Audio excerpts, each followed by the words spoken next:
Bombshell filing with a surprise witness could deliver a lifeline for Tina Peters.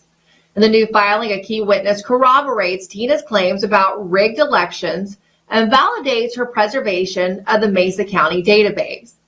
The filing with the witness transcript was provided at the invitation of the court in response to another filing this week. It includes sworn testimony of a former Venezuelan government official who assisted the government in rigging Venezuelan elections using Smartmatic software from 2003 through 2016.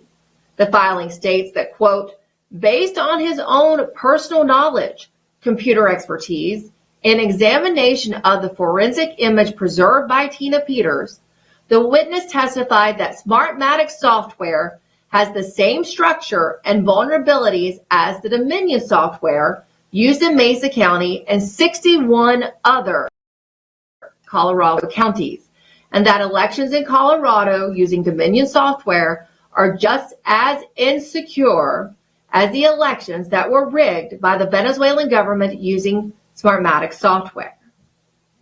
Now, before we break down the information that is in the lengthy transcript, which I encourage you all to read and I will put on my Substack on Friday, let's talk about who exactly is this witness and why is he credible on this subject. According to the filing, the witness has 20 years of experience in electoral systems and information technology, beginning in Venezuela in the year of 2003. This witness served as the national coordinator within the Venezuelan National Electoral Council. In his role, he says he configured and managed Smartmatic voting equipment and data transmission systems used nationwide in Venezuela between 2003 and 2016. He also created war rooms, which are like situation rooms, where election results were monitored, manipulated, and directed by top government officials in the Venezuelan government, including the president, vice president, ministers, and senior military leaders. This witness also was in charge of conducting audits in conjunction with the Carter Center. That's a U.S.-based NGO. And the European Union. We'll have more on that later. He managed data centers containing voter records, biometric systems, and election backups. In his role, he also directed oversight of Smartmatic engineers and technology integration, including interactions with Sequoia voting systems and Dominion voting systems after their acquisitions.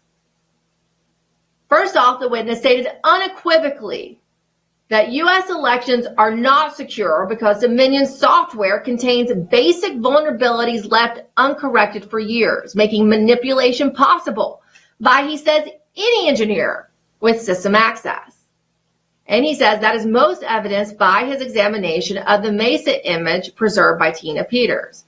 Because you see, Mesa County's forensic images of Dominion software contain the same vulnerabilities the witness has seen in Venezuela's Smartmatic systems that contain encryption flaws, plaintext passwords, and exposed source code that allowed undetectable manipulation. And that's because Dominion acquired from Sequoia the same Smartmatic software that was used to rig elections in Venezuela. When Eric Coomer, remember his name? He's the guy that just sued Mike Lindell.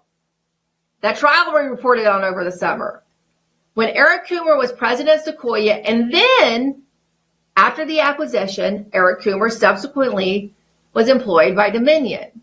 The witness testified that based on his examination of the Mesa image, the same system bugs which would be used to manipulate or change an election were present.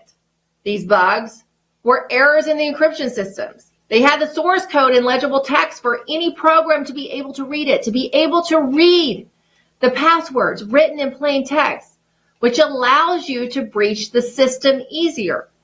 He testified that in the Smartmatic software is a tool called the SAES data utility that can be misused to emulate a voting machine. He testified that it's this tool that was used to rig elections in Venezuela that he oversaw. He also confirmed that this tool is used to inject quote unquote false votes into the election. When asked if this is the same software architecture used by Dominion, the witness answered, quote, "They have enough similarity that they can operate in an integrated manner." The witness recounted a specific case in the state of Merida, Venezuela, in which transmissions for the entire state were falsified through the SAES data utility, ensuring that the election of a government-favored candidate. According to the witness, the results of the entire state of Merida were not transmitted throughout the country. They used the tool to transmit all the data from all the electoral machines and then transmit them to the national center, the centralized center for tallying. And this became public knowledge only because the logs for those different communication companies were checked and there wasn't any sort of trace or data packets that were being transmitted. But wouldn't an audit show that? Remember how in the 2020 election we were told audits showed no fraud? Well, let's see what this Venezuelan witness had to say about the audit process. He said that audits are controlled and ineffective. The Dominion software allegedly rewrites the day-to-day of an election data. So let's say it gets, according to the witness, it becomes full. Then the next day gets overridden on top of that. And so, agrees the witness, you have an election that lasts for several days. If you do, then it becomes impossible to audit the full election because the records are being erased after they are written. The witness also says that when you audit an election or when you audit a system's, quote, you will be auditing only that which the company wants you to see or what the electoral body wants you to see. And just like right here in the United States, you're not supposed to talk about it. You're not supposed to ask questions. And if you do, like in Tina Peters' case, Venezuelans also face prosecution. Not only is the software the same, but essentially Dominion bought the same people to run the software, according to this witness. First up, Ronald Morales, the Smartmatic engineer now employed by Dominion. That name will sound familiar to my audience because I did a deep dive on Morales after Sheriff Darleaf mentioned him in a letter not long ago, which is still available on my Substack at emerald.tv. According to the witness, Dominion installs Morales as the man-in-the-middle systems guy that allows for remote access to the voting system. Then there's the lesser-known figure named David Moreno. According to the witness, he developed Smartmatic software under the direction of former Chavez Vice President Jorge Rodriguez. Remember Jorge Rodriguez, that name, because he's very well connected here in the United States. Moreno, according to the witness, now manages Dominion's Texas warehouse and configures U.S. election equipment from there. Then there's Hyder Garcia. We just talked about him last week with Colonel Alan West. Garcia is the former Smartmatic engineer turned head of elections in Dallas County, Texas, who just resigned a few weeks ago from his post in Texas to become an executive for another voting machine company called Hart Intercivic. So to recap, according to the witness, Dominion bought software that Venezuela financed Smartmatic with $250,000, that the government of Venezuela gave Smartmatic $250,000 to build its election system all the way back in 2003. The witness also stated that they later paid $140 million annually to run those elections. In exchange, the government received 28% ownership and full rights. The witness alleges that the source code is stored at the Venezuelan central banks in Caracas. Okay? That's the software we're working with here. Plus, Dominion employed Venezuelan government-connected individuals who had originally worked for Smartmatic to help run the software here in the U.S. and head up the engineering.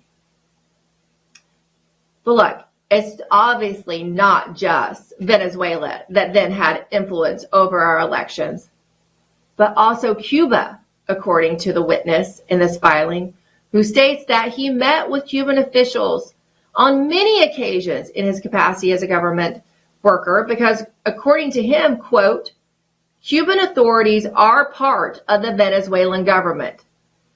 They have full oversight of the activities carried out by the Venezuelan government and provide advice or consulting to them, end quote.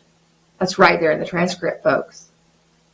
And yes, the witness confirmed that Dominion has 3 headquarters, one in the U.S., one in Toronto, Canada, and one in Belgrade, Serbia.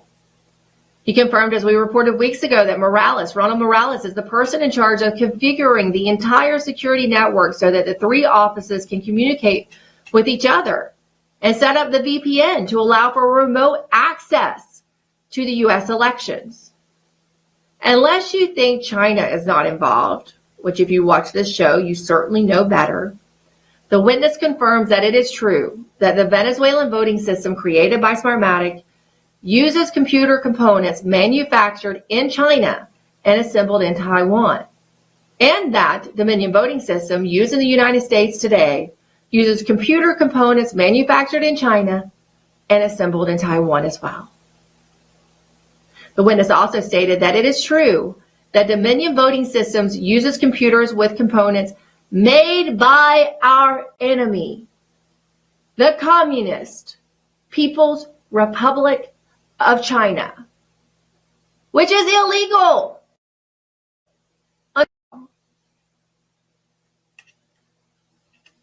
This is not me saying this. This is an official transcript in the court record given by a witness, a whistleblower under oath.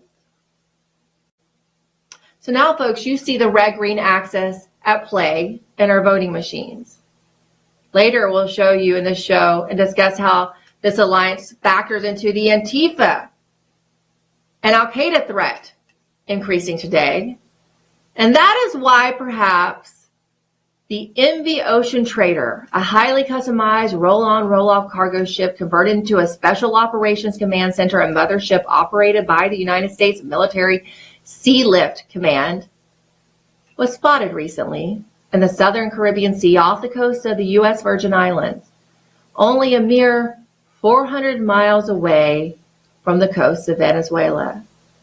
And perhaps, folks, this is why the Defense Secretary Pete Hegseth is gathering hundreds of generals and admirals together next week in Quantico, Virginia.